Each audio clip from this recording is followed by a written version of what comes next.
Hello sa inyong lahat dyan, sa mga nakakapanood dyan. Filter lang yan. Ito, sabihin ko lang to sa lahat na nakapanood ito. For better, pero worse. Ano man nangyayari sa buhay ko ngayon? Buti naman naggaganon ako. Salamat sa mga saludo nyo. Na yung brum brum, no? Alam nyo na ibig sabihin ng kabalitaran nun. Pare, sira ulo ko. Pero sana, hiling ko lang, no?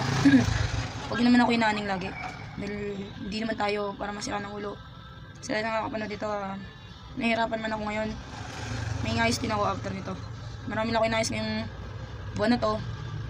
Pero darating yung araw ng karawan ko sa June 16. Lahat ng bagay magiging iba at magkakaroon ng bunga. Yun lang.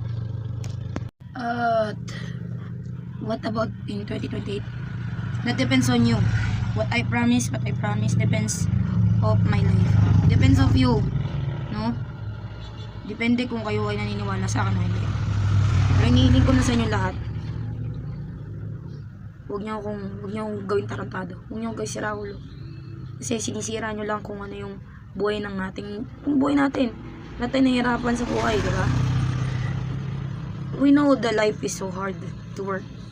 Naintindihan ko yun. It's too hard to be in the street. It's too hard to find work. Ako rin eh. Sana ako sa inyo eh. Pero, kayo nandyan. Kung gusto niyo na mabuting buhay, pagkatapos ng 2 taon, tulungan niyo ako. Tutulungan ko rin kayo.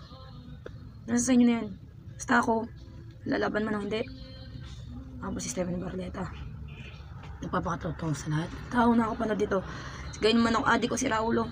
Basta ako, kung ano yung ginawa kong paglalay sa amin, si Dido ko. Kung ano yung plano ko. Tulungan kayong lahat sa buong Pilipinas. Yun lang. Magboboto mo siya sa silang lahat. Doon tayo sa totoo. Makatotoo tayo lahat sa ating sarili. Hindi habang buhay masa tayo sa mga beking tao. Hindi habang buhay mahirapan tayo lahat. Maranasan naman natin ang saganang buhay. We feel what we illness. Let's be true. Be a family with me and you. Okay? Mahal ko kayong lahat. I love you all. Watching this. Buhay ko. Batang yagib. See? But I'm happy. I love you. Everyone.